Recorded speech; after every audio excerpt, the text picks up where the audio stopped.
Bienvenue à un nouvel épisode de la série spéciale d'une grande vie super humain où je vous montre comment vous pouvez mettre en place des stratégies pour que votre système immunitaire devienne à toute épreuve. Dans cet épisode, nous allons parler du lien entre nutrition et immunité. Bienvenue à cet épisode où nous allons parler du lien entre système immunitaire et alimentation. Et je vais vous montrer comment l'alimentation est un pilier essentiel pour que votre système immunitaire devienne à toute épreuve. Alors, entrons immédiatement dans le vif du sujet. Voilà une étude très intéressante qui parle du rôle de l'alimentation et de différents nutriments pendant la pandémie Covid.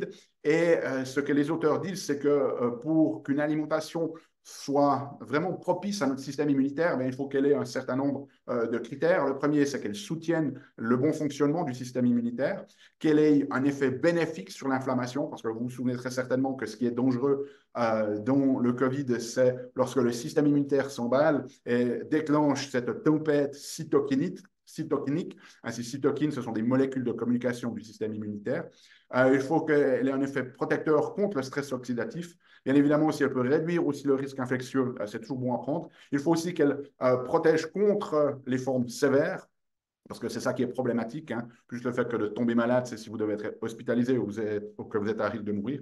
Et puis surtout, si sur le long terme, cette même alimentation, elle peut réduire le risque de comorbidité, c'est-à-dire de pathologie, eh bien, c'est ce qu'il nous faut, puisque l'on sait que, en fait, ce sont ces problématiques de comorbidité qui sont extrêmement dangereuses, que ce soit le diabète, que ce soit les problèmes cardiovasculaires, l'obésité, le cancer, etc.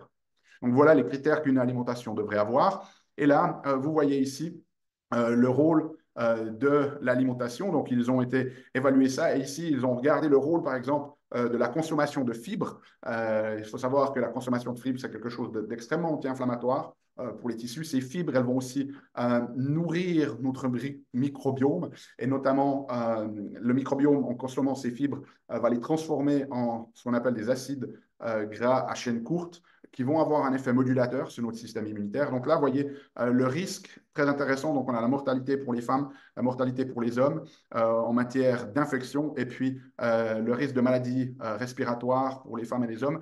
Et vous voyez que pour chaque 10 grammes d'augmentation de consommation de fibres alimentaires, eh bien, ce risque diminue. Vous voyez ici, on a un risque qui passe à 0,66 pour les femmes, 0,82 pour les hommes.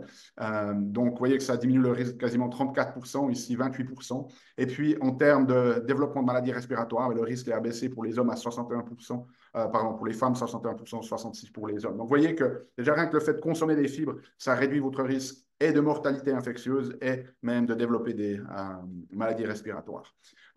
Ensuite, ici, une autre étude qui montre que les personnes qui consommaient le plus de fruits, de légumes et de fibres avaient moins de risque de développer des formes sévères de COVID, avaient besoin de moins de corticostéroïdes en termes de traitement et moins de médicaments antiviraux. Ils avaient aussi des marqueurs inflammatoires qui étaient moins élevés et puis une durée d'hospitalisation et de convalescence qui était raccourcie. Donc, on voit de nouveau que cette alimentation ici, eh bien, elle protège notamment des alimentations de type méditerranéenne. Ici, une autre étude qui montre le lien entre le fait de développer la maladie COVID et l'adhérence à une alimentation méditerranéenne. Donc, si vous voyez des gens qui ne suivent pas vraiment les principes d'une alimentation méditerranéenne, par rapport à des gens qui le suivent de manière un petit peu, ils appelaient ça intermédiaire, c'est-à-dire, voilà, on suit les principes, mais pas complètement, hein, c'est pas complètement appliqué. Et par rapport aux personnes qui les suivent vraiment de manière très soigneuse, eh bien, vous voyez que le risque de développer le COVID diminue grandement pour les personnes qui ne suivent ça que de manière parcimonieuse, disons. Vous avez un risque déjà diminué de 50%. Et pour les personnes qui suivent vraiment strictement les directives d'une alimentation méditerranéenne, c'est-à-dire qu'ils consomment réellement une alimentation méditerranéenne, ben, le risque tombe à 0,36. Ça veut dire 64% de réduction du risque, qui est énormissime en termes statistiques. Voilà une autre étude ici sur les composantes de l'alimentation méditerranéenne et le risque de COVID-19. Et les auteurs disent qu'ils ont découvert un risque vraiment diminué pour une haute adhérence à l'alimentation méditerranéenne. Dans ce cas-là, eh bien, c'était, vous voyez ici, un risque à 0,64, donc ça veut dire 56% de risque en moins. Et puis, même pour les cas diagnostiqués, ça tombait à 0,44. Donc, on coupe quasiment de 50% le risque. Et puis, un effet protecteur aussi sur le COVID symptomatique. Hein, on diminue ici de 46%, pardon. Non, ça fait 36%, pardon, le risque que vous fassiez un COVID symptomatique. Là, c'était pour le développement d'un test positif, en fait.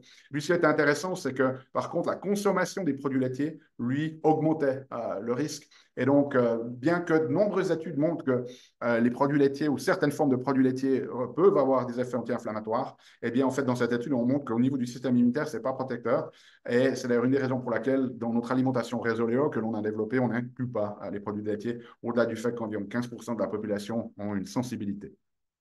Ça, c'est une étude fascinante qui regarde en fait les marqueurs inflammatoires en fonction du quartile sur le DII. Alors, c'est quoi ce DII? Eh bien, c'est le Dietary Inflammatory Index. C'est en fait une évaluation du degré euh, d'inflammation d'une alimentation. Donc, si vous avez un DII qui est élevé, c'est une alimentation qui est pro-inflammatoire, qui va vous inflammer les tissus, alors que si vous avez un DII qui est bas, eh bien, on est plutôt dans une alimentation anti-inflammatoire. Et donc, vous voyez ici qu'ils ont divisé les participants en 4 quartiles. Donc, le premier quartile, c'est ceux qui ont l'alimentation la plus anti-inflammatoire. Et ceux qui sont dans le quartile supérieur sont ceux qui ont l'alimentation la plus inflammatoire. Et donc, vous voyez que les patients développent le COVID et vous allez voir cette CRP, cette marqueur d'inflammation. Eh bien, vous voyez que cette CRP ici, chez les gens qui ont une alimentation très anti-inflammatoire, on peut dire, eh bien, elle est à peine de 6. Alors, la norme médicale, c'est généralement considéré en dessous de 5. Nous, on sait qu'en dessous de 1, c'est déjà une micro-inflammation, mais au terme d'infection, vous voyez que cette inflammation, ben, elle augmente un peu, mais pas énormissime par rapport aux groupes qui sont dans le quatrième quartile, qui a l'alimentation la plus inflammatoire. On dit, ça monte à 60 ici. Donc, on a quasiment 10 fois plus d'inflammation chez les gens. Donc, pas étonnant que ces gens-là qui ont une alimentation qui n'est pas anti-inflammatoire ou pro-résoléomique, eh bien, ce n'est pas étonnant qu'ils fassent ces exacerbations, que le système immunitaire s'emballe. Hein. Vous voyez qu'on a 10 fois plus ici d'augmentation de l'inflammation. Donc, c'est énormissime. Une autre chose qui est très intéressante ici, c'est de voir les lymphocytes qui sont ces cellules de défense du système adaptatif. Eh bien, dans le premier quartile, on est à 30. Et là, dans le quatrième quartile, on a quasiment 2 fois moins de lymphocytes. Donc, une baisse des lymphocytes qui se fait lorsque vous avez une alimentation pro-inflammatoire. Et donc, ça veut dire que votre système immunitaire, ben, à la fois, il s'emballe avec de l'inflammation et en même temps, il est moins capable de faire face à la menace infectieuse. Donc, fascinante étude ici pour nous montrer à quel point cette alimentation anti-inflammatoire, elle est puissante.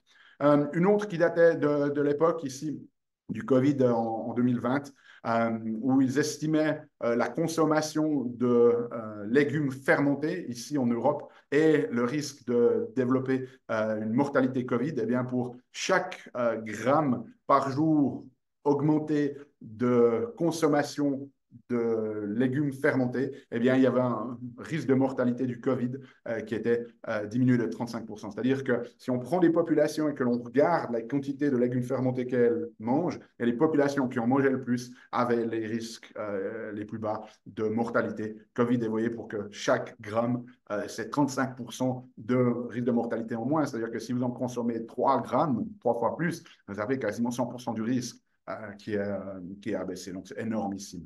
Donc, dans votre alimentation, dans les grandes lignes, éliminer la menace blanche, c'est-à-dire tout ce qui est raffiné dans votre alimentation, les sucres, les farines raffinées, etc.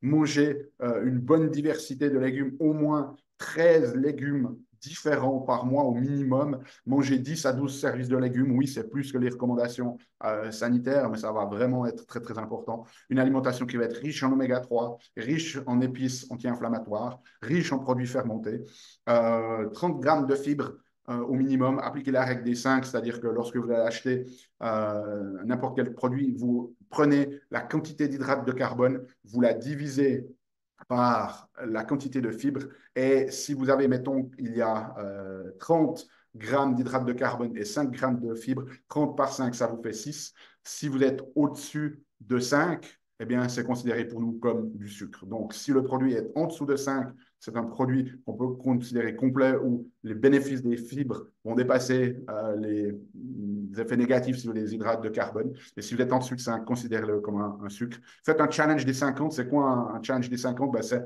sur une semaine, essayez de manger au moins 50 légumes et fruits différents. Vous allez voir l'expérience que ça va vous donner. Et puis aussi consommer des super jus. C'est quoi les super jus? Ben, c'est en fait de prendre 10, 15, 20 légumes différents, vous les coupez en petits morceaux et puis chaque matin, vous prenez une ou deux poignées que vous mettez dans un mixeur et vous consommez ça. Excellent, excellent pour notre microbiome et la diversité de ce microbiome.